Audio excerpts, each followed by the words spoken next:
What's up, gamers? So, I dragged into the break room this morning after another long night shift, thinking I'm finally gonna have the time to sit down for 5 minutes. And then that's when I see the entire wall is now a giant projector blasting PS Plus trailers at max volume. We're talking Red Dead, Star Wars Outlaws, explosions, dramatic music. The break room looks like the final boss arena of an anime tournament arc. And of course, Gary from IT is in the corner with 6 spreadsheets open, each tab saying worth downloading, might leave soon, already installed but never touched. Bro is panic downloading like the servers are getting deleted tomorrow, and that's when it hit me. This is what PS Plus does to people now. PlayStation just dropped another ridiculous lineup hitting Extra and Premium on May 19th, and everything eventually rotates out. So it's not what should I play, it's what do I install before Gary emails the whole entire office. This might actually be one of the best PS Plus months all year. So do me a favor before we get into it. Smash like if your backlog is already cooked like mine, subscribe if you're part of the problem just like me, and comment down below what are you downloading first. Now let's grab a mop because PlayStation absolutely unloaded this month and I'm gonna need some help. First up, Red Dead Redemption 2. Yeah, this is the big one. You're Arthur Morgan, an outlaw trying to survive while the Wild West is slowly dying around you. This game is massive. Huge open world, bank robberies, random horse rides at 2 AM for no reason, and strangers dragging you into side quests you didn't even want. Even years later, it still feels more alive than most new games coming out. The story will straight up wreck your emotions, the world feels real, and once it hooks you, your free time disappears. You jump in for one mission and suddenly you're fishing in a river 3 hours later. This is the game that steals your entire weekend and you'll be thankful for it. Then we got Star Wars Outlaws. This is basically what if Star Wars Criminal Underworld was straight GTA. You play as Kay Vess, a fast-talking thief and scoundrel just trying to survive between crime syndicates, bounty hunters, and the Empire breathing down your neck. You're pulling jobs across the planets, sneaking into bases, getting to shootouts, and making shady deals left and right. No lightsaber hero nonsense, just pure survival and terrible decisions. It nails that gritty, lived-in Star Wars vibe perfectly. This is full Han Solo energy turned into a whole game, and I'm locked in. Next up, Bramble the Mountain King. This one tricks you so hard. At first it looks super cute. You have a tiny character, it has storybook visuals, beautiful forests, straight fairy tale vibes, then suddenly it flips and becomes straight Nordic nightmare fuel. You're running from giant monsters and creepy creatures that should not be smiling at you. The atmosphere is thick and unsettling the whole way through, and some scenes are actually disturbing. This game looks adorable until it absolutely isn't.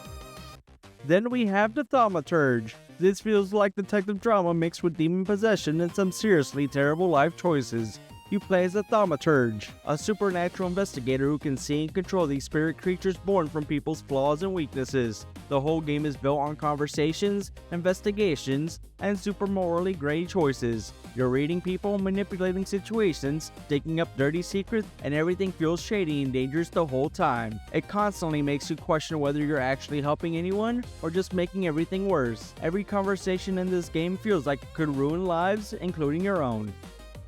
Flintlock, the Siege of Dawn. This is what happens when someone takes a Souls-like and adds guns and explosives. You're fighting through a world where gods release pure chaos. Monsters are everywhere, everything is falling apart, the combat is fast and super aggressive, you're mixing melee, magic, gunshots, and non-stop movement. Forget slow defensive play, this game wants you charging forward the entire time like a madman. It's basically Dark Souls after drinking way too many energy drinks.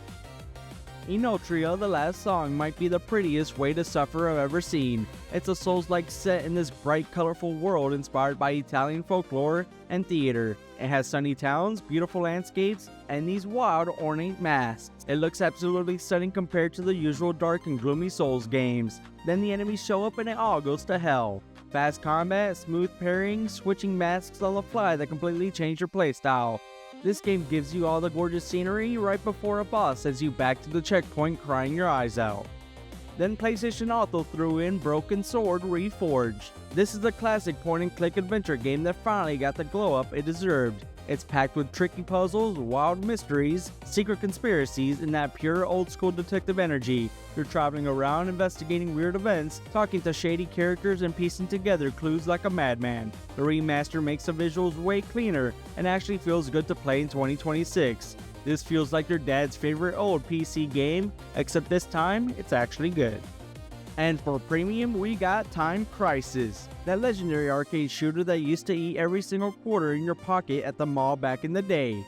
It's pure panic the whole time. You're ducking behind cover, popping out to blast enemies like crazy, smash and reload while alarms are screaming and the screen explodes around you. The pacing is non-stop chaos. The game does not let you breathe. It feels exactly like standing in front of one of those giant like gun cabinets again with some impatient kid breathing down your neck waiting for their turn. Now it's on PS5 with modern controls, and it still hits different. This is the game that's still responsible for half the arcade machines in every mall being broken, and why I was always broke on Mondays.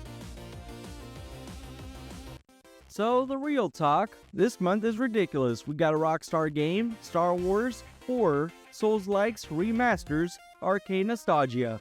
PlayStation threw every genre at the wall and everything stuck. One minute you're riding through the Wild West, next minute you're getting emotionally destroyed by a Nordic monster or solving murder cases with demon powers. And the worst part is, not only are you going to be catching up on your backlog, you're also adding these to it. Well, that's all I have. I gotta bounce. I gotta unplug Gary's setup before he turns the break room into a full LAN party. He has external hard drives everywhere, extension cords like spider webs, projectors still screaming trailers. Dude's managing download queues like air traffic control while the rest of the office argues about what to install first. But that's gonna be all of us on May 19th. So before I go, do me a favor, smash like if your backlog is officially cooked like mine. Remember to subscribe if you're part of the problem just like me, and don't forget to drop in the comments down below, what are you downloading first? This is Scruffy the Janitor signing off. Peace out.